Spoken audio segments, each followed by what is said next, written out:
Mohamed Bellounis, né le 11 décembre 1912 à Borj Menayel, est une personnalité complexe de l'histoire de la guerre d'Algérie, souvent méconnu malgré son rôle central en tant que général en chef de l'armée nationale du peuple algérien. Son parcours reflète les tensions et les rivalités qui ont marqué la lutte pour l'indépendance algérienne. Bellounis a grandi dans une Algérie colonisée par la France, où il a été éduqué à l'école primaire française. Ce parcours éducatif a façonné sa vision du monde et son engagement politique. En tant que jeune homme, il a été influencé par les idées nationalistes qui circulaient à l'époque, notamment celles prônées par Messali Hadj, fondateur du Parti du peuple algérien, PPA. En 1940, Bellounis est appelé sous les drapeaux dans l'armée française, servant dans un régiment de transport. Il est capturé par les Allemands pendant la Seconde Guerre mondiale. Après sa libération, il est démobilisé en tant que sergent-chef. Cette expérience militaire lui donne des compétences stratégiques et un sens de l'organisation qui lui seront précieux plus tard. Après la guerre, il s'engage activement dans le mouvement nationaliste algérien.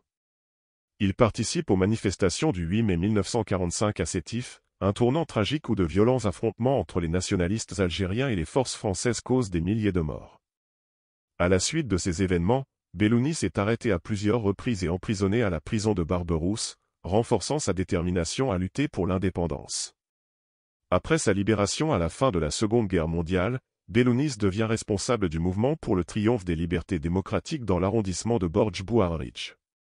Il rejoint ensuite le mouvement national algérien, MNA, et se distingue par sa lutte contre le FLN, en particulier en Kabylie et dans la région de Djelfa. En avril 1955, Bellounis entre dans la clandestinité et crée son propre maquis, le Fauj Bellounis, avec un arsenal impressionnant de plus de 1200 fusils et 40 000 cartouches.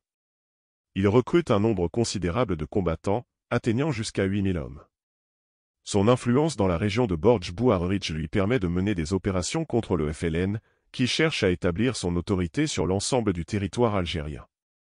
Le massacre de Melouza, où le FLN a tué de nombreux membres du MNA, incite Bellounis à chercher un allié parmi les forces françaises. Il établit des contacts avec Jean Combette, un capitaine d'une section administrative spéciale, SAS. En 1957, une alliance militaire est formée. Bellounis s'engage à soutenir la France dans sa lutte contre le FLN, en échange d'un soutien militaire et financier.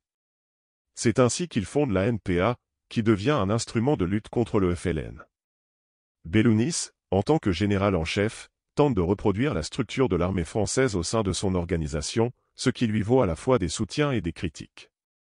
Malgré une aide logistique et des ressources, son autoritarisme et ses méthodes brutales commencent à susciter des tensions au sein de ses propres rangs. En 1958, la situation devient de plus en plus instable. Les tensions entre Bellounis et ses officiers s'intensifient, et son autoritarisme engendre des dissentiments. De plus, les forces françaises, devenues méfiantes à son égard, décident de mettre un terme à l'expérience de la NPA.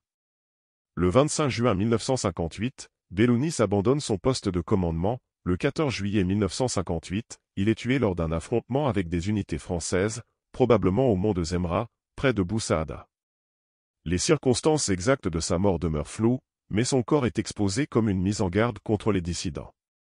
Après sa mort, les survivants de la NPA se dispersent. Certains rejoignent le FLN, tandis que d'autres continuent de lutter dans les montagnes. L'héritage de Bellounis est ambivalent.